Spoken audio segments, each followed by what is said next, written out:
흔들리는 세상 속에서 이리저리 흔들리려네. 거친 파도 같은 세상, 나의 영혼 짓누르네. 흔들리는 세상 속으로 내려오신 구원자 예수, 쓰러지고 무너진 우릴 일으키시는 주님, 날 붙잡아 주시고 날 이끌어 주시네. 흔들리는 갈대와 같은 날, 주의 손으로 잡아주시네. 날 치료해 주시고 날 붙들어 주시네. 반석 위에 날 세우사 견고하게 하시네. 할렐루야. 오늘도 우리 사랑하는 LA 백성교회 성도 여러분들을 또 축복합니다. 오늘도 변함없이 하나님 말씀 증거하면서 우리 같이 은혜를 서로 나누는 시간 갖도록 하겠습니다. 오늘 우리에게 주시는 말씀은 구약성경 요나서에서 보도록 하겠습니다. 구약성경 요나 1장 3절에서 12절까지 말씀, 본문 말씀 되겠습니다. 요나서 1장 3절에서 12절까지 말씀 우리 한 목소리로 같이 봉독하겠습니다. 그러나 요나가 여호와의 얼굴을 피하려고 일어나 다시스로 도망하려 하여 욥바로 내려갔더니 마침 다시스로 가는 배를 만난지라.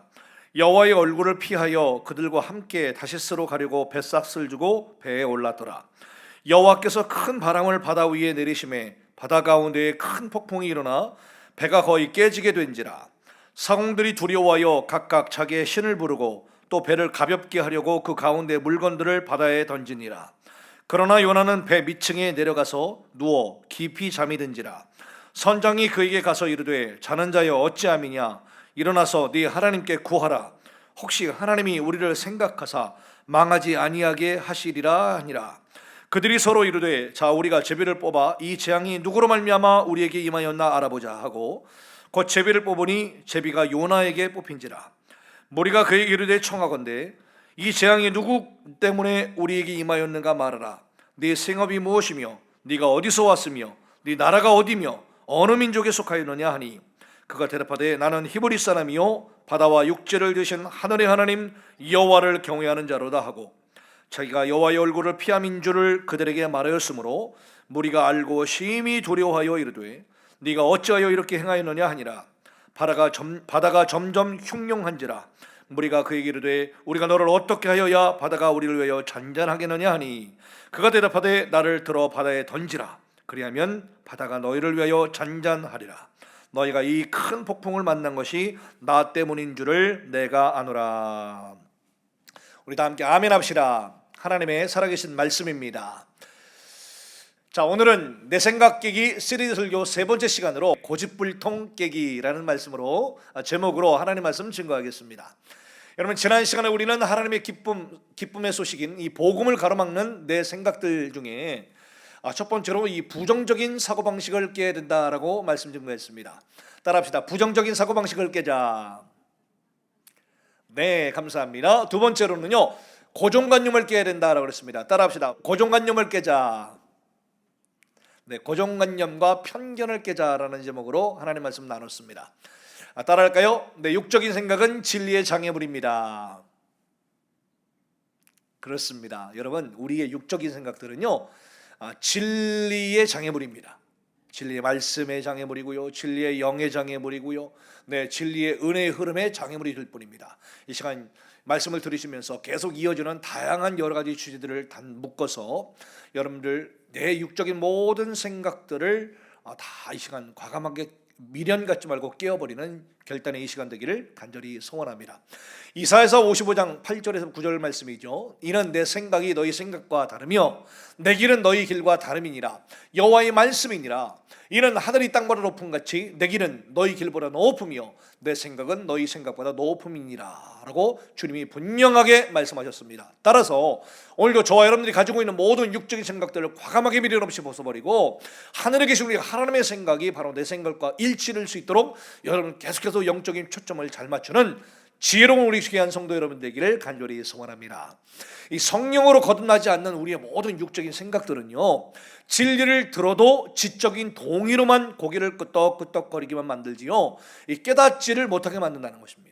그리고 하나님의 말씀이 내 안에서 내 삶에서 일하시지 못하도록 우리를 강하게 막는 요인이 된다는 것입니다. 그러므로 우리는 이 진리이신 삼위일체 하나님으로 말미암는 이 자유롭고 행복한 인생을 살기 위해서라도 우리의 모든 육적인 생각들을 하나하나 깨뜨려가야 될 줄로 믿습니다.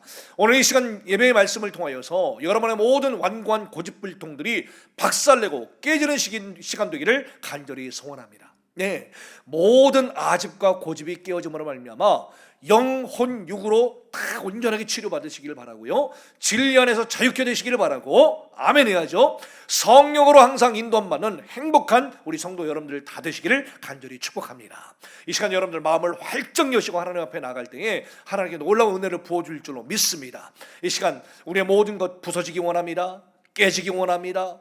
또 무너지기 원합니다. 씻기기를 원합니다 라는 소원함을 가지고 하나님 앞에 찬양으로 영광 올려드리겠습니다.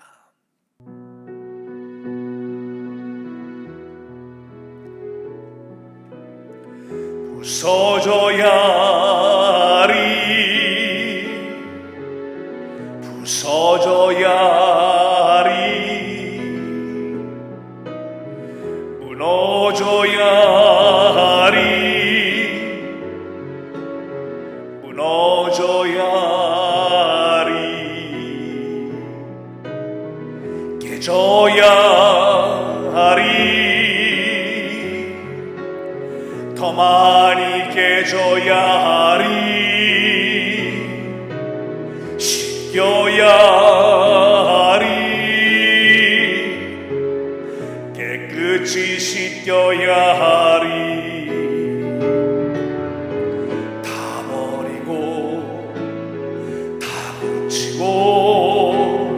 겸손히 낮아져도 주 앞에서 정결타고 말하진 못할 거예요.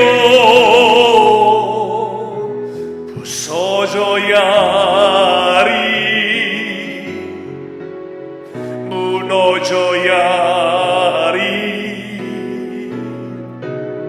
깨져야 하리, 깨끗이 씻겨야 하리, 다 버리고 다 고치고 겸손히 낮아져도 주님 앞에서 정결타고 사랑지 못할 거예요. 부서져야 하리, 무너져야 하리, 깨져야 하리, 깨끗이 씻겨야 하리. 여러분 정말 그렇습니다. 그렇기 때문에 우리는 여전히 우리 안에 남아있는 이 아집과 고집들, 이것이 온전히 깨어지고 씻겨지고 무너지고 또 부서짐으로 말미암아 이 시간 예배를 통하여서, 그리고 예배를 드리고 나서 우리의 영과 혼과 육신까지도 다 치료받는 놀라운 기적을 경험하는 우리 모두가 되기를 간절히 소원하고, 그럴 때 비로소 부어주시는 7년의 자유를 경험할 뿐만이 아니라 성령으로 항상 인도함받는 행복한 삶을 살아나가는 여러분들 모두가 되시기를 주님의 이름으로 축복합니다. 여러분, 오랜 시간 동안의 비행기를 타고 여행을 할 때에 좁은 좌석에서 오랜 시간 한 자세로 계속 앉다 보면 어떻게 되겠어요? 혈액순환에 이상이 생기죠. 그러면서 몸이 막 저려오고 막 다리가 저려오고 마비되는 듯한 증상이 생기죠. 여러분, 이것은요, 장시간 같은 자세로 앉아 있었던 그 자체가 원인이 되는 겁니다. 즉 고정된 자세로 오래 앉아 있으면 당연히 몸이 마비가 오기 마련이죠. 그런데 여러분, 이것이 마찬가지예요. 우리 생각조차도 고정된 생각들을 오래 고수하게 되면 생각에 마비가 온다는 겁니다. 깨달으시면 크게 아멘합시다. 그래서 고정된 생각은 고집이에요. 고정된 생각은 아집이고요. 고집은 한번 자신의 생각하고 마음 바꾼 것에 대해서 끝까지 바꾸지 않고 고수하려고 하는 악하고 나쁜 성미예요. 물론 고집에도 긍정적인 고집은 있겠죠. 어떤 고집일까요? 그런 건 긍정적인 고집은요, 의심하면서 이리저리 흔들리는 태도가 아니라 한 우물을 파는 그런 정신, 이거를 말하는 거죠. 이건 이제 긍정적인 고집이라고 말할 수가 있겠는데요. 이런 거는 굉장히 좀 극소수죠. 대부분의 이 부정적인 고집은 뭘 말할까요? 대부분 문제가 되는 이 부정적인 고집은 바로 다 뭐예요? 편협한 생각에서 출발하는 고집이라는 것입니다. 그러니까 이러한 편협한 생각으로부터 출발하는 고집은 항상 자신의 내면을 피폐하게 만든다는, 피폐하게 만드는 그런 심각한 해악이 되고요. 심지어 나뿐만이 아니라 다른 사람들에게까지 상당한 정서적인 해와 영적인 해악을 끼치게 됩니다. 그러니까 이런 부정적인 고집들을 끝까지 고수하게 되면 인생을 참 힘들고 인생을 참 고단하게 살아가게 될 뿐이라는 얘기죠. 그래서 이 시간 이 고집들을 완전히 깨뜨려버리는 결단의 이 예배가 되기를 간절히 소원합니다. 여러분, 에디슨 잘 아시죠? 에디슨, 전기를 발명했던 그 에디슨입니다. 이 에디슨은요, 이 전기를 발명하고 그 외에 음향 축음기, 영사기, 전구 등등 무려 1300여 가지가 되는 이 발명품을 내놓았던, 그래서 발명왕이라고 불렸던 사람 아닙니까? 그런데요, 이 에디슨이 이 생애 말년에 아주 그의 특유한 아주 외고집 때문에 고생을 참 많이 했다고 합니다. 자기도 고생을 하고 아내도 고생시키고 많은 3명의 아들까지도 고생을 시켰던 이런 에디슨만이 가지고 있었던 특유한 외고집이 있었다라고 해요. 먼저 이 에디슨은요, 운동을 그렇게 싫어했다고 합니다. 우리 몸에는 머리만 중요하지 이 몸뚱아리는 머리를 여기저기 옮겨주는 데만 필요할 뿐이다 라는 말을 입버릇처럼 했다는 거예요. 그래서 그 정도로 이 몸을 단련하는 스포츠나 운동에는 전혀 관심이 없었기 때문에 왜 쓸데없이 운동을 하느냐 고집을 부리면서 전혀 운동을 하지 않았다고 그래요. 아이고.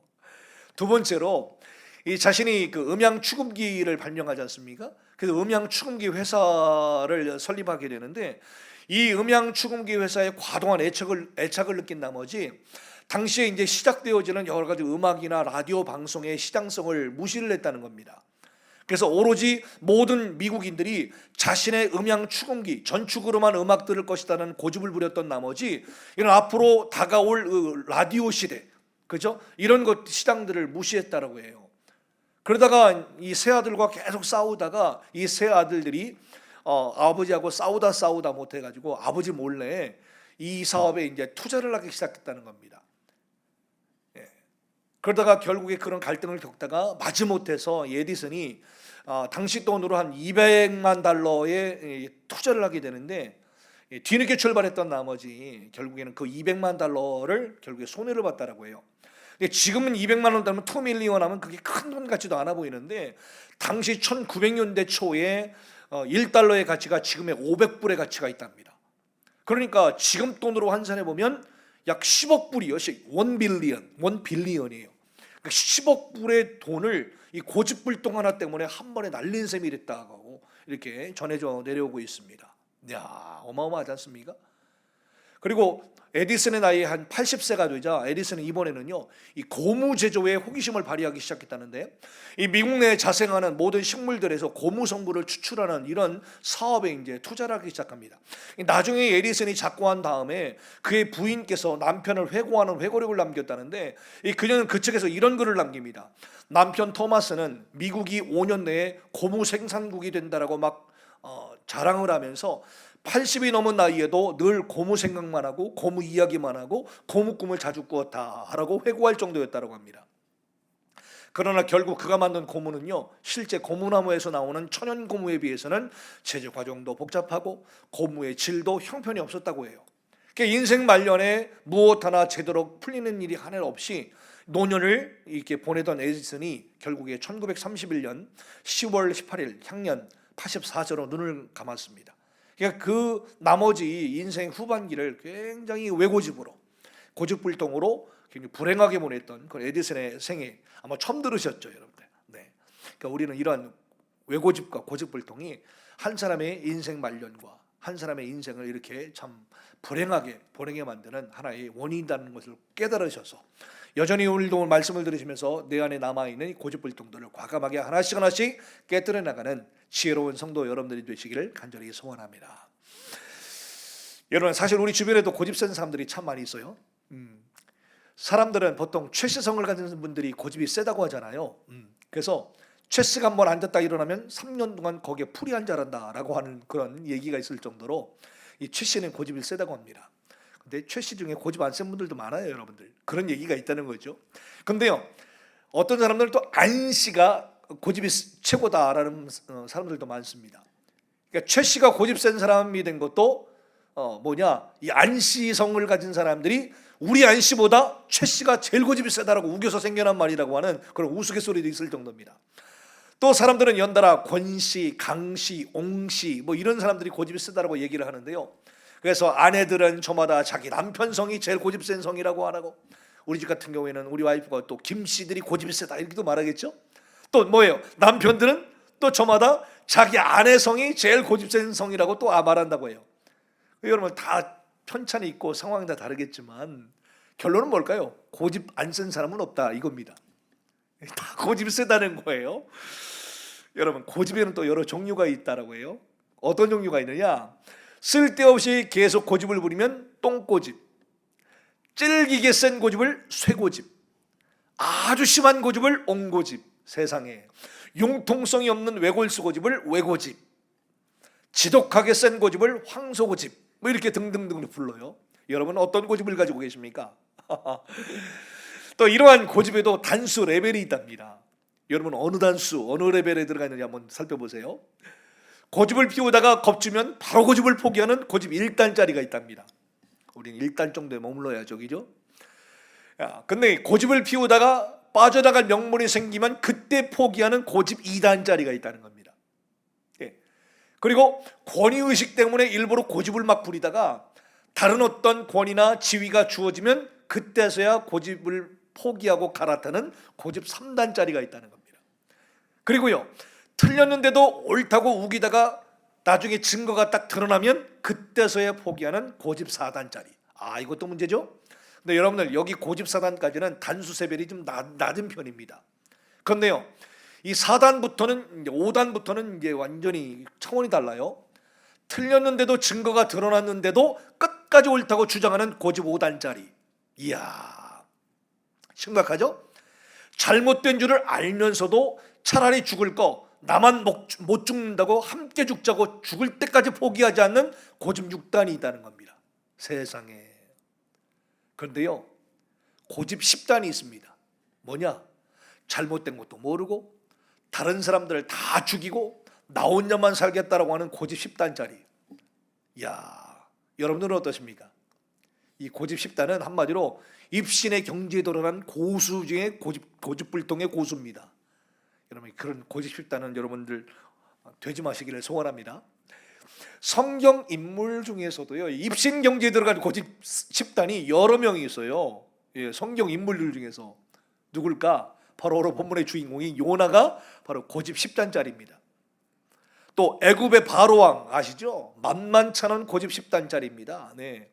바로 왕은 10가지 하나님의 재앙이 임할 때까지 이스라엘 백성들을 출애굽시키지 않고 끝까지 고집을 부리잖아요. 이 고집 10단짜리. 네. 뭐예요? 내가 잘못된 건줄 모르고 다른 사람들 다 죽이고 나서 나 혼자만 살겠다고 하는 고집 10단짜리. 바로 오늘 본문에 요나가 그랬고, 애굽의 바로 왕이 바로 고집 10단이에요. 애굽의 모든 장자들과 자기 큰아들인 장자까지 죽을 때까지 한마디로 뜨거운 맛을 10번이나 보면서도 끝까지 고집을 피운 사람들입니다. 네. 그런데 이스라엘 백성들이 집단적으로 고집이 셌죠. 출애굽하고 나서 40여 년 동안에 이스라엘 백성들한테 집단적으로 또 고집 10단짜리가 되죠. 그래서 하나님을 아주 원망하고 모세를 원망하고 대단했지 않습니까? 홍해바다를 건너서 출애굽을 하고 40년 동안 광야 생활을 하면서 끝까지 고집을 피웁니다. 하나님이 베풀어 주셨던 온갖 기적과 이적들을 다 경험했음에도 불구하고 시때때로 불평하고 시때때로 원망하면서 고집을 피워내는 이스라엘 백성들의 모습 우리 너무나 잘 알지 않습니까? 네. 이런 백성들의 고집 때문에 여호수아와 갈렙을 제외한 출애굽 1세대들은요 전부 광야에서 생을 마감하지 않습니까? 여러분 따라합시다. 하나님은 고집불통을 싫어하십니다. 네, 고집불통은요 교만한 마음이고요 완악한 마음입니다. 느헤미야 9장 29절 이 말씀 보니까요. 네, 다시 주의 율법을 복종하게 하시려고 그들에게 경계하셨으나 사람들이 교만하여 사람이 준행하면 그 가운데서 삶을 얻는 주의 계명을 듣지 아니하며 주의 규례를 범하여 고집하는 어깨를 내민대요. 목을 굳게 하여 듣지 아니하였나이다. 그러나 주께서 그들을 여러 해 동안 참으시고 또 주의 선지자들을 통하여 주의 영으로 그들을 경계하시되 그들이 듣지 아니함으로 열방 사람들의 손에 넘기시고도 주의 크신 긍휼로 그들을 아주 멸하시지 아니하시며 버리지도 아니하셨사오니 주는 은혜로우시고 불쌍히 여기시는 하나님이시니이다. 할렐루야. 마태복음 13장 15절 이하의 말씀에도요 이 백성들의 마음이 완악하여져서 그 귀는 듣기는 둔하고 눈은 감았다라고까지 표현하잖아요. 네, 이 고집불통 이처럼 고집불통은 우리 안에 성령의 인도하심과 감동을 거부하고 거스르게 만드는 주된 원인이 된다는 사실입니다. 일반 성경에는 목이 곧은 사람, 목이 곧은 백성이라는 표현이 참 많이 나오죠, 여러분들, 그죠? 목이 곧은 사람, 목이 곧은 백성. 그리고 이 구절을요, 이 카톨릭에서 사용하는 공동번역 성경이나 또 쉬운 말로 풀어 설명했던 표준 세번역 이런 성경들을 보면요, 고집이라는 단어로 아주 심플하게 표현되고 있습니다. 그러니까 목이 곧은 사람, 목이 곧은 백성은 뭐라고요? 고집 센 사람, 고집스러운 사람 이렇게 아주 심플하게 번역을 했습니다. 네, 이처럼 우리 하나님의 사람들은요, 자기 고집을 빨리 팍 꺾어내야 됩니다. 네. 하나님의 사람들은 우리 모두는요 자신의 인생과를 빨리 꺾고요 하나님께서 세워놓으신 이 영적인 인생과를 받아들이는 사람이 바로 지혜로운 사람이라는 것이죠. 그렇기 때문에 하나님의 사람인 저와 여러분들에게 있어서 꺾지 못할 고집이 있겠어요 없겠어요? 없지요. 하나님 앞에서 우리가 꺾지 못할 고집이 뭐가 있겠어요, 여러분들. 그래서 그런 의미에서 우리 다시 한번 가슴에 손을 얹고 내 안에 있는 모든 고집들을 꺾겠습니다. 결단합시다. 네, 하나님의 사람은요 언제나 자신의 고집을 꺾는 사람들이고요 하나님의 뜻을 따르려는 유연함들이 항상 넘쳐나는 사람들입니다. 자, 그렇다고 한다면 여러분 우리는 왜 이렇게 고집을 버리지 못하는 걸까요? 우리 이 시간 스스로 진단해 보면서 이 시간 하나님께서 내 안에 있는 이 고집불통들을 꺾어 나가시기를 소원하는 마음으로 또 이 시간 십자가 못 박는 귀한 결단이 이 예배가 되기를 간절히 소원합니다. 자, 우리는 왜 이렇게 고집을 꺾지 못하고 이 고집을 왜 이렇게 버리기가 힘든 건가? 한번 따라할까요? 첫 번째로 너무 교만하기 때문이다. 네, 우리가 너무 교만하기 때문입니다. 이게 무슨 말일까요? 여러분, 루터교에서 사용하는 루터 성경에는요 이 고집을요 목이 경직된이라는 표현을 아주 독특한 표현을 쓰고 있습니다. 다시 말해서 이 고집은요 교만과 동의어로 사용했다는 겁니다. 그러니까 교만이라는 거는 목이 뻣뻣한 거예요. 교만한 거죠. 그래서 교만한 사람은요 고집이 셉니다. 고집 센 사람 치고 교만하지 않은 사람 없죠. 그런데 겸손한 사람은 어떨까요? 목이 부들부들해요. 아무리 자기 주관이 철저하고 자기 주관이 있어도요 남의 말들에 귀를 잘 기울일 줄 압니다. 그래서 겸손은 경청이죠. 이 예루살렘 백성이 항상 나를 떠나 물러가면 어찌함이냐? 그들이 거짓을 고집하고 돌아오기를 거절하도다. 네, 그들이 고집을 하고 거짓으로 고집 부리고 돌아오기를 거절한다는 거잖아요. 네. 여러분, 사람이 교만하면 어떻게 됩니까? 나는 옳고 저 사람은 아니다. 나는 옳은데 저 사람은 틀렸다 라는 생각을 자연스럽게 하게 됩니다. 그래서 다른 사람의 의견을 받아들이지 못하고 다른 사람의 의견들과 다른 사람의 어떤 생각들을 수용하지를 못하죠. 그리고 우리 하나님의 말씀조차도 잘 귀담아 들을 수가 없어요. 왜냐하면 은연중에 마음 깊은 곳에 내 생각이 하나님 생각보다 더 지혜롭거든, 내 생각이 하나님 생각보다 더 맞거든, 옳거든 이라는 생각들이요, 이런 죄성의 생각들이 우리 사람들 안에 가득하기 때문에 하나님의 말씀이 제대로 들려오지를 않는 거예요. 그러니까 귀로 듣고 지적인 동의를 해요. 그러나 이게 우리의 영과 마음을 터치를 하지 않는 거죠. 그러니까 어느 순간 머리는 굉장히 커져 있단 말이에요. 마음은 냉랭하면서 이게 무슨 일인가요? 우리 이러면 안 될 것 같아요. 그러므로 우리가 깊이 겸손할 때에 비로소 하나님의 말씀도 잘 듣고 깨달을 수가 있는 줄로 믿습니다. 두 번째로 우리가 왜 고집을 이렇게 버리지 못할까? 따라합시다. 열등감 때문이다. 그렇습니다. 우리 안에 있는 열등감 때문에요, 우리가 고집을 못 버리는 거라는 거예요.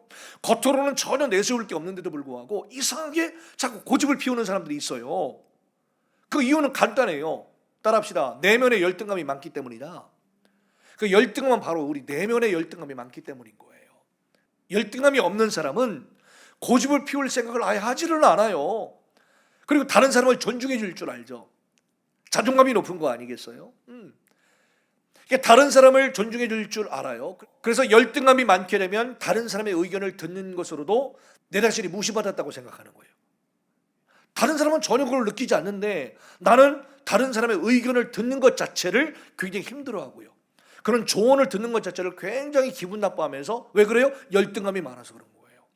그러니까 지나친 병든 감정으로 오버하는 거죠. 그래서 더욱 고집을 피우게 되는 거란 얘기예요. 여러분, 우리 이런 열등감을 예수 이름으로 버립시다. 아멘. 세 번째로 우리가 고집을 왜 버리기 힘들까? 따라합시다. 병든 자존심과 컴플렉스 때문이다. 이 병든 자존심과 컴플렉스 때문에 이 고집을 잘 못 버린다는 겁니다. 그래서 병든 자존심이 강하고 이 컴플렉스가 많은 사람들이요, 고집이 세요. 고집을 못 버려요. 여러분, 1960년대 세계적으로 가장 많은 음반 판매량을 기록한 팝음악 그룹 중에 하나이자 영국의 비틀즈, 비치보이스, 밥 딜런 등등과 더불어서 이 반문화의 아이콘으로 자리매김했던 가수가 있는데요, 그게 사이먼 앤 가펑클이라는 그룹입니다. 잘 아시죠, 여러분들? 남성 듀오 그룹인데요, 미국의 그룹이 있죠. 사이먼 앤 가펑클. 모르는 분 아마 거의 없을 것 같습니다. The Sound of Silence, Mr. Robinson, The Boxer, The Bridge over Troubled Water, 이러한 유명한 명곡을 많이 남겼지 않습니까? 제가 개인적으로는 Bridge over Troubled Water 이거 굉장히 좋아하는 노래인데요, 특히 방금 소개해드린 험한 세상의 다리가 되어, 그렇죠? 네, 이 Bridge over Troubled Water 이 곡은요, 명곡 중에 명곡이에요. 네. 이 남성 듀오 가수 폴 사이먼하고요, 아더 가펑클 이 두 가수가 이제 듀오로 활동을 했었는데 당대 최고의 듀오 가수다라는 찬사를 받았죠. 그런데요, 이 사이먼 앤 가펑클 안에 이 두 사람 관계 속에 숨어 있는 일들이요, 1915년에 이제 밝혀지게 되는데요. 정작 이 둘이 원래는 고등학교 때부터 동창 출신이었대요. 근데 이 폴 사이먼하고 아더 가펑클이 활동 내내 거의 사이가 별로 좋지 않았다고 하네요.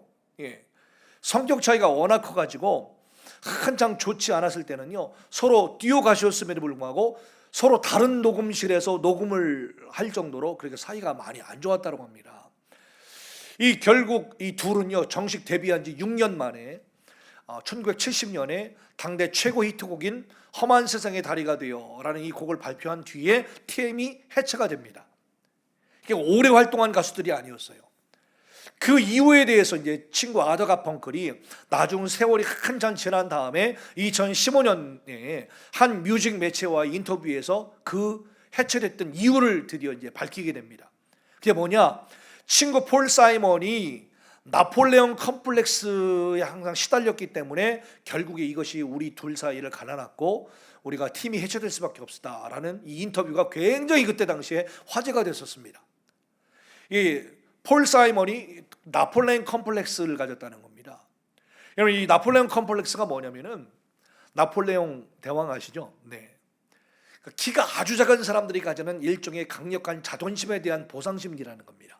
이게 바로 나폴레옹 컴플렉스인데, 그 키가 아주 작은 사람들이 가지는 컴플렉스라는 거예요. 그러니까 이러한 것들을 방어하기 위해서 스스로 공격적이고 과도한 행동을 하는 일종의 자존심 컴플렉스의 일종이라는 거예요. 한때 전 유럽을 또 평정하며 전쟁의 천재라는 별명을 들었을 정도로 이 전쟁 군주의 반열에 올랐던 나폴레옹 대왕이요, 사실 이 자존심 컴플렉스의 원조입니다.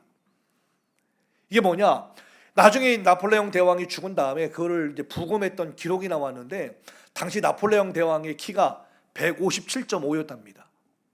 157.5cm. 그러니까 미국으로는 5피트 2인치인데 굉장히 작았거든요. 얼마나 작았어요? 네. 공교롭게도 이 폴 사이먼의 키가 157.5cm였다는 겁니다. 그래서 이제 친구였던 아더 가펑클이, 장기 친구 폴 사이먼이 이런 나폴레옹 컴플렉스, 작은 키 때문에 굉장히 자기 스스로 공격적이고 또 굉장히 자기 방어적이어서 어느 누구에게도 관계가 좋지 않았다라는 것을 그때 이제 밝히게 됩니다. 여러분, 컴플렉스에 감춰진 실제 정체가 있다고 하는데요. 이 컴플렉스를 감싸고 있는 중요한 실체가 바로 뭐냐? 이 자존심이라는 겁니다. 자존심. 누가 언제 내 자존심을 깨뜨릴지 모르니까 마음은 늘 좌불안석인 거예요. 안절부절 못하는 겁니다. 한번 내 자존심 건드리기만 해봐, 뭐 이런 거죠. 이게 상대가 내 자존심을 건드리거나 깨뜨리기로 하면 마치 용수철 스프링처럼 관성적으로 컴플렉스가 팍 밖으로 터져 나와가지고 사생결단 죽기 살기로 막 상대에게 덤벼든다는 거지요. 그래서 이 자존심 컴플렉스는 내가 죽으면 죽었지 하면서, 내가 죽으면 죽었지 하면서 내 자존심만큼은 절대 굽히지 않으리라. 아유, 이게 얼마나 병든 반응이에요, 여러분들. 그래서 자신의 목숨과도 바꿀 수 있을 정도의 요물단지가 뭐냐? 이 자존심이고 이 컴플렉스라는 겁니다. 그러니까 이 사단이가 강력하게 틀어지고 우리를 망가뜨리려고 하는 주된 도구가 바로 뭐냐? 이 자존심이냐 컴플렉스라는 겁니다. 예, 그런 의미에서 다시 한번 따라할까요? 자존심을 버리겠습니다.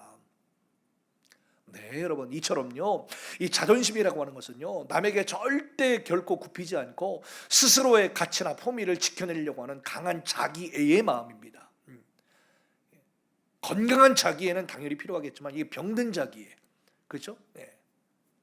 자기가 자기를 막 이게 지키려고 하는 그런 병든 자기애, 이게 뭐예요? 자존심이죠. 네. 자기를 지켜내려고 하는 이 마음들은 끝내 자신의 생각들을 내려놓지 못하게 만들죠. 이 자존심 하나 내려놓게 되면 모든 걸 다 잃어버릴 것 같은 두려움들이 있기 때문입니다. 그런 의미에서 여러분은 어떠십니까? 네. 여러분의 고집이 많은 사랑하는 사람들에게 도리어 상처를 주고 있지는 않으십니까? 여러분의 고집이 하나님의 말씀을 거역하는 역할을 하고 있지는 않습니까? 여러분의 고집이 하나님이 주시는 은혜와 축복들을 내 스스로 가로막고 있지는 않습니까? 한 시간 말씀을 들으시면서 깨닫는 은혜가 있기를 간절히 소원합니다. 프랑스의 작가인 라 로시크포라는 사람은요, 이 고집 부리는 사람에 대해서 이렇게 말을 했어요. 사람은 의지가 강해서라기보다는 능력이 없어서 고집을 피운다, 이런 말을 했습니다. 무슨 말일까요? 이 고집이라고 하는 것은 뭘까요? 능력이 부족한 사람에게서 나오는 현상이라는 말이에요. 다시 말해서 이 고집이라고 하는 것은 열등감의 다른 표현이고 무능력의 다른 표현이라는 것이죠.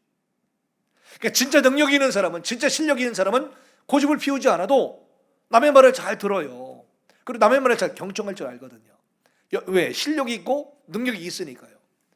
그리고 여유 있게 다른 사람들의 말을 수용하고 더 큰 뜻을 향하여 따르면서 추구하며 나아가는 사람이라는 거죠. 위대한 작곡가이자 음악가였던 모차르트 잘 아시죠? 이 모차르트가요, 자기에게 음악 레슨을 받으려고 오는 제자들에게 항상 묻는 질문이 있었다고 합니다. 전에 음악을 배운 적이 있습니까? 이런 질문을 항상 던졌다고 해요. 만일 그 전에 음악을 배운 적이 있습니다라고 당당하게 대답을 하게 되면 모차르트는 레슨비를 2배로 청구했답니다. 근데 반대로 음악을 전혀 배운 적이 없습니다라고 말하면 레슨비를 절반만 받았다고 합니다. 좀 이상하죠? 네. 그래서 이거를 너무나 부당한 처사입니다. 부당한 처사라고 여겼던 학생들이 이 도대체 무슨 말도 안 되는 이유입니까? 라고 따지면서 모차르트에게 질문했다라고 해요. 그러니까 그때 이 모차르트가 이런 말을 남깁니다. 거기에는 다 이유가 있습니다. 왜냐하면 음악을 미리 배운 사람들의 경우에는 그들이 가지고 있는 잘못된 습관이란 찌꺼기를 걷어내야 됐기 때문에 레슨하기가 훨씬 힘이 됩니다. 그 사람이 가지고 있는 잘못된 것들을 교정해서 고치는 것이 음악을 안 배운 사람을 가르치는 것보다 훨씬 더 힘들기 때문입니다. 그래서 2배로 받고 있습니다 라는 대답을 했다고 해요. 여러분 멋지지 않아요? 네. 뭔가를 좀 배운 사람들은 이미 자신의 고집과 습관과 틀이 생겨가지고 그 새로운 것들을 받아들이고 배우기가 참 힘들다는 말이죠. 그걸 깨기가 참 힘들다는 거예요. 오늘 본문의 말씀을 한번 돌아가게 되면 여러분은 요나는 선지자입니다. 예언자예요. 그런데요, 이 요나의 인생 가운데 한때 이 자기 고집이 너무 강하고 세서 하나님의 뜻을 거스렀던 사람의 대표주자로 소개가 되고 있습니다. 요나는 정말 고집불통이었어요. 정말 이렇게까지 고집불통인가 싶을 정도로요. 요나처럼 하나님께 대놓고 대들었던 선지자 있었나요? 거의 없어요, 여러분들. 이 요나처럼 그렇게 대놓고 대들었던 선지자가 없다는 얘기죠. 근데 더구나 우리 예수님께서 직접 당신의 입으로 언급하신 여러 구약의 인물들이 있는데 좀 그렇게 많은 건 아니에요. 많지는 않은데 그 중에 요나가 들어있다는 것은 굉장히 우리가 주목해 볼 필요가 있다라는 얘기죠. 그런데 요나 같은 경우에는 굉장히 부정적인 어떤 사례로 등장하고 있지 않습니까? 당시 요나는 까다로운 성격을 가졌고요. 또 다소 또 거칠기도 했고 과격한 사람이었죠. 굉장히 민족주의자의 전형의 모습을 보고 있습니다. 또 다른 면에 있어서는 아주 꾸밈이었고 겉과 속이 다르지 않은 진솔 담백한 아주 솔직한 있는 그대로 나오는 그러한 사람이기도 했다는 거죠. 그러니까 하나님께서는 이 요나의 고집을 잘 아시면서도 불구하고 이런 요나를 통해서 하나님의 뜻을 이루기를 원하셨다는 것이 우리가 주목해 볼 필요가 있어요. 우리 당시 하나님께서는 요나에게 나타나셔가지고 북왕국 이스라엘만이 아니라 아주 희귀하게도요, 당시 강력한 아수르 제국의 수도였던 니느웨 도시로 직접 찾아가라. 그래서 거기서 나의 말씀을 외쳐라 라고 말씀하셨다는 거예요. 이런 명령을 받았던 선지자는 별로 없습니다. 거의 없습니다. 요나가 거의 유일하다고 해도 과언이 아니에요. 당시 니느웨라고 하는 도시는 요나가 3일 동안 걸어서 다 도를 수 있을 만큼 아주 초대형 도시였습니다. 하나님께서는 이런 니느웨인들의 사악함이 점점 커지는 것을 보시고 북왕국 예언자 요나를 통해서 경고를 주시죠. 그리고 니느웨가 회개해서 멸망하지 않기를 원하셨다는 겁니다. 그래서 아주 요나서에 나타난 여러 가지 상황들과 여러 배경들이 아주 독특하고요, 아주 더군다나 이 적국인데 직접 가서 하나님의 선지자를 파송해서 말씀을 전하고 회개하기를 요청했던 이 사례들은 거의 찾아보기 힘들 정도로 요나서는 독특한 본문입니다. 그리고 오늘 본문의 1절과 2절의 말씀 보니까요, 여호와의 말씀이 아미대의 아들 요나에게 임하니라 이르시되 너는 일어나 저 큰 성읍 니느웨로 가서 그것을 향하여 외치라. 그 악독이 내 앞에 상달되었음이니라 하시니라. 악독이 하나님 앞에 상달되었다라고 하는 것.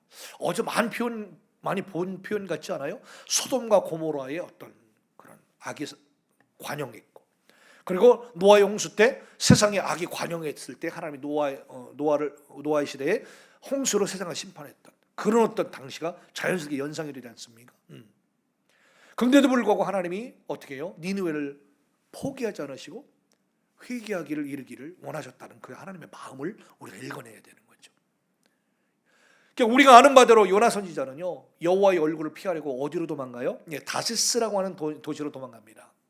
그러니까 니느웨라고 하는 도시는 지금의 이라크 북부 도시고요, 요나가 도망쳤던 다시스는요, 정반대에 있는 스페인 남부 지브롤터 해안에 위치한 아주 소도시입니다. 이스라엘을 중심으로 해서 니느웨는 동쪽, 다시스는 서쪽입니다. 요나는 동쪽 니느웨에서 정발의 방향인 서쪽 다시스로 도망하는 셈이죠. 요나가 도망친 것은 물리적인 공간을 벗어나고자 했던 것이 아니라 사실은 뭘까요? 하나님으로부터 숨으려고 했던 거죠. 그래서 오늘 본문을 잘 들여다보면 여호와의 낯을 피하려고 라는 문구가 3절에만 2번이나 등장한다는 거예요. 그러니까 물리적인 공간을 벗어나려고 피하려고 한 것이 아니라 사실은 하나님의 얼굴을 피하고 하나님의 낯을 피하려고 도망간 거죠. 그러니까 요나는 이렇게 하나님의 생각보다 자기 생각이 더 옳다라고 생각해서 이런 고집 때문에 결국에 하나님께 불순종했던 고집불통의 사람의 전형이었다는 사실입니다. 근데 이 요나의 고집에는 여러분 나름대로 이유와 명분이 있었어요. 나름대로. 이 요나는 당시에 아수르 제국이 이스라엘을 계속해서 지배하고 괴롭히고 잔인하게 막 다스렸던 나라였기 때문에 같은 유대인 입장에서 이 요나 입장에서는요 아수르의 수도였던 니누의 도시 백성들이 회개해서 용서받는 것 용서가 안 되는 거예요. 받아들일 수가 없었던 거예요. 차라리 그 땅이 멸망해 버리기를 바라는 마음이 압도적으로 강했습니다. 그러니까 하나님의 지시와 경고를 아예 전하지 않기로 자기 스스로 작정해 버린 거예요. 하나님의 말씀들을 아예 무시해 버리기로 작정했던 겁니다. 이 고집불통의 전형, 아주 극치를 달려있죠. 그러니까 이스라엘 민족을 누구보다도 사랑하는 그 민족주의자의 전형적인 모습처럼 이 요나는요 하나님보다 자신이 더 의롭다고 생각했던 겁니다. 이게 무서운 고집의 모습인 거죠. 그러니까 순종하지 않고 자신이 생각한 자기 의의를 따라 행동하고 자신을 막 해버리는 겁니다. 여러분 고집 부리는 사람은요 다 요나처럼 자신만의 이유와 명분과 변명들이 다 있어요. 고집 부리는 사람들 한번 보세요. 나름대로 이유 있어요. 명분이 있어요. 다 나름대로 사연이 있고요. 변명들이 다 있습니다. 요나처럼요. 그런데 오늘 요나의 모습을 한번 볼까요? 하나님의 뜻에 불순종하는 모든 자의 고집은요 결국에는 오만함과 교만을 뿌리라는 사실, 결국 하나님을 대적하는 것뿐이 아니라는 겁니다. 여러분 하나님은요 당신의 말씀을 정면으로 거절하고 또 반대로 나아가는 요나를 끝까지 돌이키시기 위해서요 바다에 뭘 보내세요? 큰 동풍을 불게 하셔서 바다에 큰 폭풍을 보내셨습니다. 그런데 하나님의 목적은요 자신의 말씀에 불복종한 요나를요 바다에 빠뜨려 죽이려는 것이 결코 아니죠. 우리는 이런 것들을 만나게 되면 하나님이 날 죽이시려는가 보다, 날 망하게 하시려는가 보다 막 그런 옛생각이 올라올 수 있는데요 하나님은 그런 목적이 결코 아니시잖아요. 요나를 돌이키시려고 했던 것뿐이에요. 고집 꺾고 순종하기만을 바라셨던 거죠. 큰 폭풍으로 인해서 배가 막 부서질 지경이 막 되니까 배에 타고 있었던 선원들은 난리법석을 치게 되지 않습니까? 그나마 선원들 중에 아무 신뢰를 막 믿었던 일부 종교적인 선원들은 어떡합니까? 저마다 자기가 믿는 신의 이름을 막 불러대면서 막 살려달라고 아우성을 칩니다. 아주 현실적인 선원들은요 또 배를 가볍게 하려고 어떡합니까? 배 안에는 모든 물건들을 바다에 또 내던집니다. 나름대로 살아보려고 노력하는 겁니다. 배 온 전체가 난리법석이었습니다. 그런데요 보세요. 이 모든 일이 왜 일어나는지 알고 있는 사람이 누구예요? 딱 한 사람, 요나밖에 없습니다.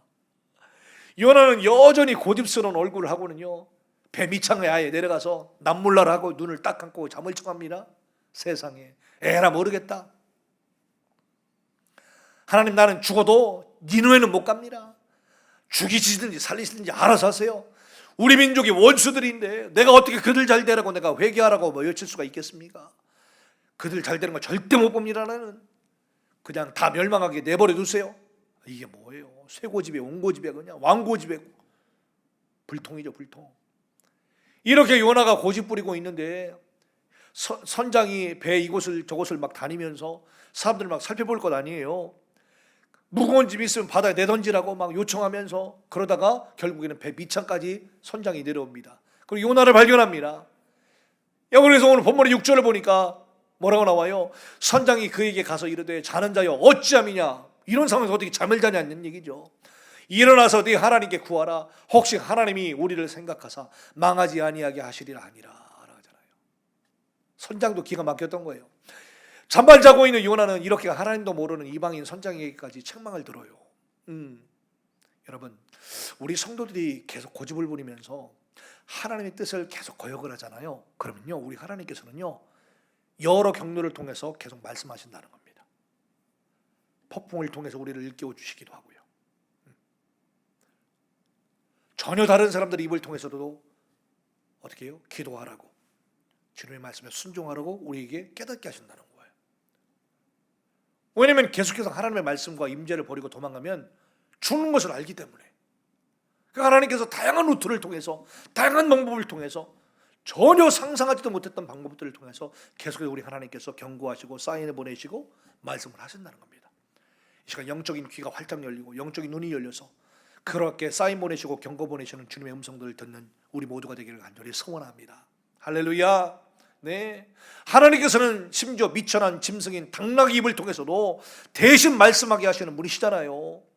미천한 돌들을 들어서라도 말씀하신다고 그러시잖아요. 네, 그런데 요나는요 그걸 못 듣는 거예요. 이방인의 선장의 입을 통해 말씀해 줘도 아직도 정신 못 차리고 폭풍 등 여러 경로를 통해서 말씀하시는 하나님의 부르심에 전혀 응답하지 못하죠. 전혀 회개하지 못해요. 결국 선정과 사람들은 이렇게 말합니다. 어떻게 해요? 우리가 제비 뽑자. 이 재앙이 누구로 말미암아 왔는지, 이 재앙이 누구로 말미암아 우리에게 임하였는지 알아보자라고 합니다. 결국 어떻게 되겠어요? 그 제비가 당연히 요나에게 갔겠죠. 요나가 뽑혔습니다. 그런데 사람들의 질문 공세가 이제 막 쏟아지기 시작하죠. 내 직업이 뭐냐? 넌 어디서 왔냐? 넌 어느 나라 백성이냐? 야, 그러니까 9절에서 요나가 뭐라고 말해요? 예, 그가 대답하되 나는 히브리 사람이요 바다와 육지를 지으신 하늘의 하나님 여호와를 경외하는 자로다 하고 아주 또 고백은 잘해요. 네, 보세요 여러분, 요나가 모르는 게 아니에요. 모르는 게 아니에요. 보세요, 자기 히브리 사람이고 바다와 육지를 지으신 하늘의 하나님 여호와를 경외하는 사람이라고 말하잖아요. 예. 그리고 심지어요 자기를 바다에 던지라고 말해요. 그러면 바다가 잔잔해질 거라고. 예, 그러니까 모든 다 알고 있는 거예요. 요나가 몰라서 그런 게 아니에요. 다 알고 있으면서도 고집을 못 버렸던 거예요. 여러분들, 우리의 모습 같잖아요. 정확히 머리로는 다 알아요. 그런데 요나는 자신이 니느웨로 가라고 하는 하나님의 말씀을 거역하고 반대로 다시스로 가는 배를 탔기 때문에 하나님께서 지금 이 폭풍을 보내셨다는 사실들을 누구보다도 명확히 분명하게 인식하고 있었다는 거예요. 뭐만 못한 거예요? 순종을 못한 거죠. 순종만. 옆 사람 말하면서 우리 순종의 사람이 됩시다. 여러분들, 우리가 몰라서 순종 못해요? 다 알잖아요. 여러분들, 우리가 대부분 다 알고 있으면서도 근데 고집이 안 꺾이니까, 그죠? 고집불통이 안 꺾이니까 우리가 순종을 못하는 건 아니겠어요? 오늘 완전히 고집불통 꺾고 순종합시다. 할렐루야. 자신을 바다에 던지면 폭풍과 잔잔해질 거라는 것까지 다 말하잖아요. 다 알아요. 그러므로 선원들은 하나님께 용서를 구하면서 요나를 바다에 던지게 됩니다. 그런데 하나님께서는요 요나를 위하여 큰 물고기까지 다 예비해 놓으셨다는 사실이죠. 그 오늘 본문의 17절이잖아요. 여호와께서 이미 큰 물고기를 예비하사 여호와 이래, 예, 요나를 삼키게 하셨으므로 요나가 밤낮 3일을 물고기 뱃속에 있느니라. 요나는 3일간 주야로 물고기 뱃속에 있으면서 하나님과 다시금 교제를 회복하고 하나님께 순종하는 마음을 그 물고기 뱃속에서 경험하게 됩니다. 와. 물고기 뱃속에서 자신의 고집을 돌이키고 도리어 감사의 목소리로 주님께 희생물을 드리겠다라고 고백까지 합니다. 그런데 이 고백을 드리자마자 신기하게도 물고기는 그 순간 요나를 육지에 토해는, 우리가 한번 팍 고집이 꺾이는, 진짜 우리 인생 가운데 한번 고집이 팍 꺾이는 그 순간 하나님 그때부터 놀라운 역사를 우리 가운데 일으키신다는 것입니다. 그래서 요나서 2장으로 넘어가서 7절 이해 말씀 보니까요, 내 영혼이 내 속에서 피곤할 때에 내가 여호와를 생각하였더니 내 기도가 주께 이르러 싸우며 주의 성전에 미쳤나이다. 거짓되고 헛된 것을 숭상하는 모든 자는 자기에게 베푸신 은혜를 버렸사오나 나는 감사하는 목소리로 주께 제사를 드리며 나의 성원을 주께 갚겠나이다. 구원은 여호와께 속하였나이다 하니라. 여호와께서 그 물고기에게 말씀하심에 요나를 육지에 토하니라. 여러분, 우리 주님께서는요 다시 요나에게 전과 동일하게 니느웨로 다시 가라고 말씀하세요. 이제 드디어 요나는 주님의 명령대로 니느웨로 가기 시작합니다. 니느웨는 며칠간 돌아야 돼, 다 돌 수 있다고 그랬죠? 3일 동안. 그런데요, 아직 요나가 덜 깎였구나, 덜 깨졌구나라는 걸 우리가 알게 되는데요. 3일 동안 니느웨를 다 도를 수 있는 곳인데도요, 오늘 본문의 말씀 3장으로 넘어가게 되면 요나가 딱 하루만 니느웨를 돕니다. 딱 하루만 니느웨를 돌면서 하나님의 말씀을 외칩니다. 그리고 더더군다나 외치긴 외치는데 건성거청 외칩니다. 요나서 3장 4절의 말씀 보니까 요나가 그 성읍에 들어가서 하루 동안 외쳐 이르되 40일이 지나면 니느웨가 무너지리라. 40일이 지나면 니느웨가 무너지리라.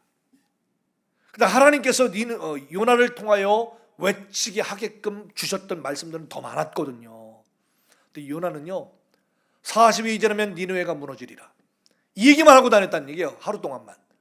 그러니까 우리 이런 요나의 태도를 가만히 보면서 요나가 아직도 자신의 고집을 완전히 꺾지 못했다는 것을 우리가 알 수가 있어요.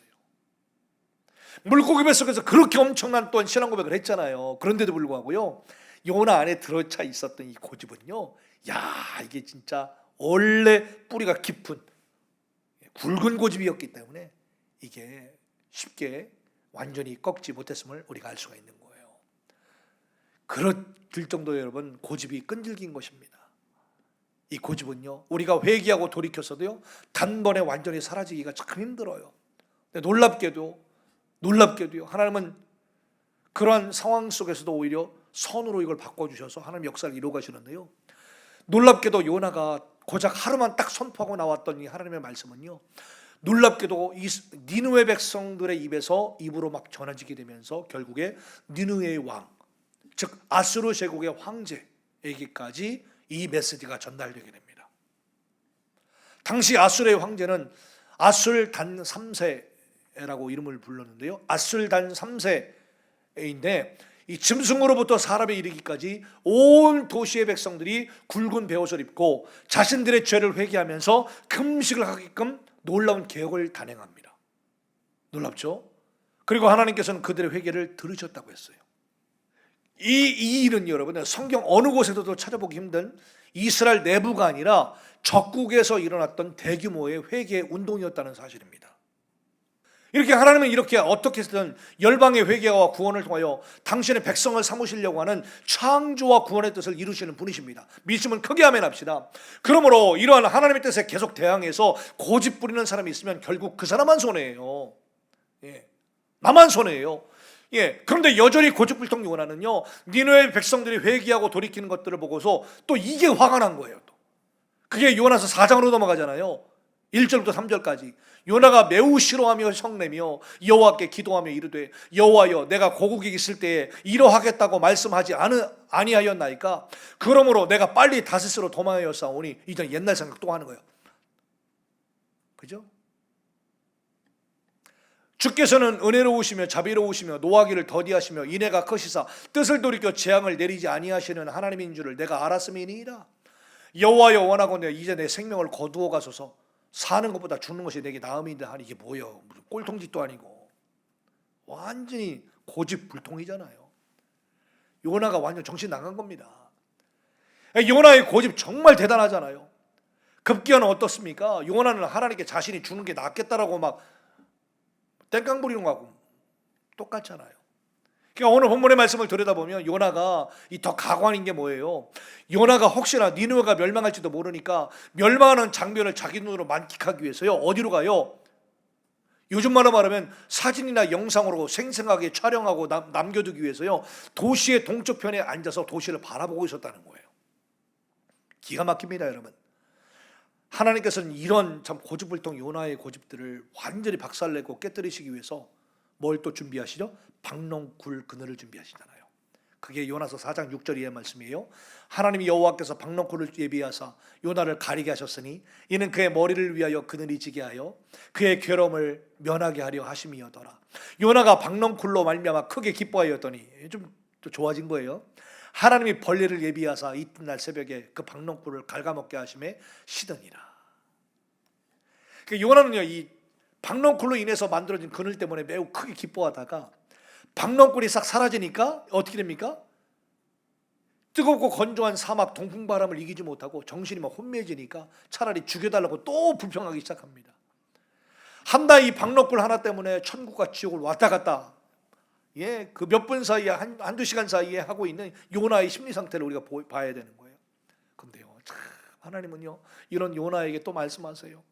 4장 10절 이하의 말씀이죠. 여호와께서 이르시되 네가 수고도 아니하였고 재배도 아니하였고 하룻밤에 났다가 하룻밤에 말라버린 이 박농굴을 아꼈거든. 하물며 이 큰 성읍 니느웨에는 좌우를 분별하지 못하는 자가 12만여 명이요. 좌우를 분별하지 못하는 자라는 게 뭐예요? 유아들, 완전 애기들을 말하는 거예요. 그런 애기들만 12만 명이니 어린이들과 청년들과 성인까지 하면 이게 얼마나 많은 인구를 가졌던 도시였겠느냐 말이에요. 심지어 가축도 많이 있나니 내가 어찌 아끼지 아니하겠느냐 하시니라.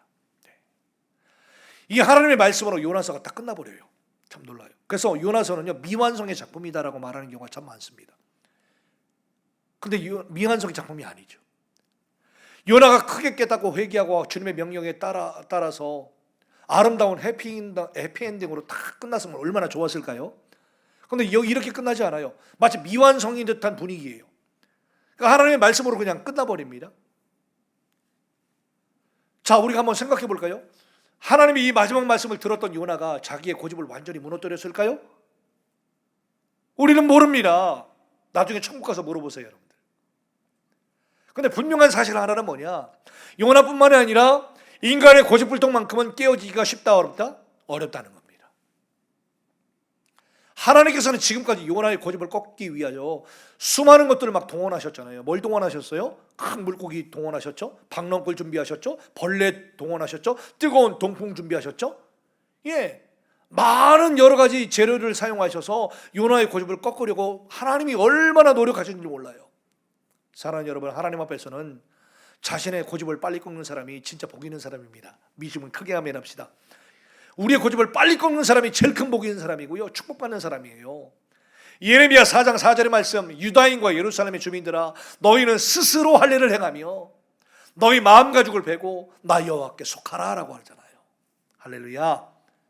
오늘 말씀을 마칠게요. 여러분들, 오늘도 우리 빨리 남이 해주기 전에 스스로 할 일을 행하여 우리의 마음 가죽을 베고 주님 앞으로 나아가는 우리 모두가 되기를 간절히 소원합니다. 우리 좋으신 하나님은 고집불통 같은 요나를 대우하시는 것처럼 오늘 우리의 고집 역시 꺾기 위하여 열일을 하십니다. 때로는 한 설교 말씀을 통하여, 가족이나 주변 사람들의 입을 통하여서, 때로는 여러 고난과 역경과 같은 환경의 연단을 통해서 다양한 메시지를 지금도 우리에게 주고 계십니다. 우리 빨리 깨달읍시다. 여러분, 그 위대하신 우리 하나님의 섭리와 뜻 앞에 우리의 모든 고집들을 다시 한번 깨뜨리기를 결단합시다. 우리 주님 분명히 말씀하시잖아요. 제사보다 순종을 더 기쁘게 여기시는 우리 주님, 그 때문에 우리는 무조건 순종합시다. 모든 고집 그리고 불통하려고 하는 우리의 육적 길을 다시 한번 깨어버리고 주님의 뜻에 오로지 순종하는 우리 귀한 성도 여러분들 다 되시기를 예수님 이름으로 간절히 축원합니다. 기도하시겠습니다. 참 좋으신 우리 아버지 하나님, 은혜를 감사합니다. 말씀을 통해 오늘도 도전하시고, 하나님, 우리 안에 여전히 남아있는 내 생각을 과감하게 깨고, 무엇보다도 오늘 말씀을 통하여서 우리 고집, 아집, 교만 철저히 깨뜨리는 결단이 있게 하여 주시옵소서. 하나님, 오늘도 우리가 드리는 예배가 온라인 예배라 하여서 형식적으로 건성건성 무감각하게 시청하는 예배가 되지 않도록 이 시간 우리 모두에게 영과 진리로 예배할 수 있도록 성령을 강력하게 부어 주시옵소서.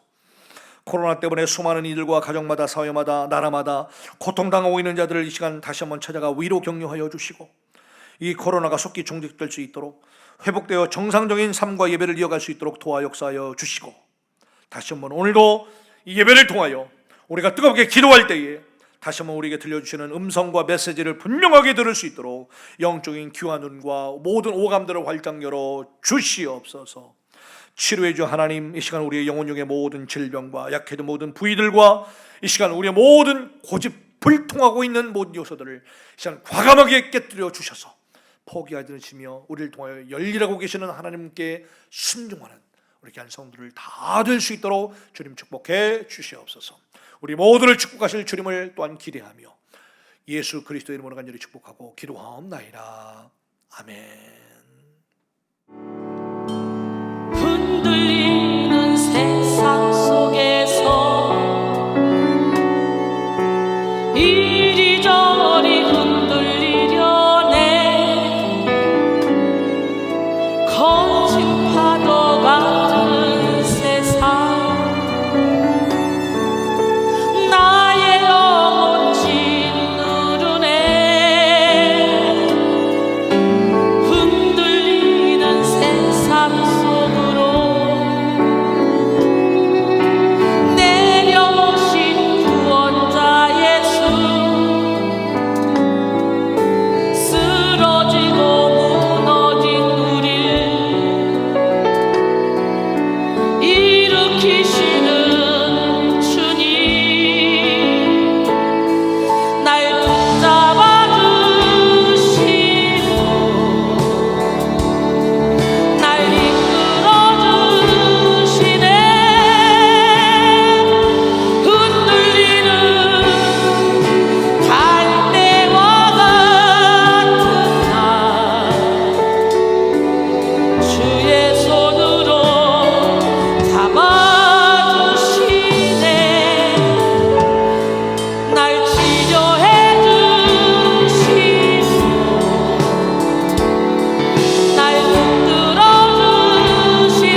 전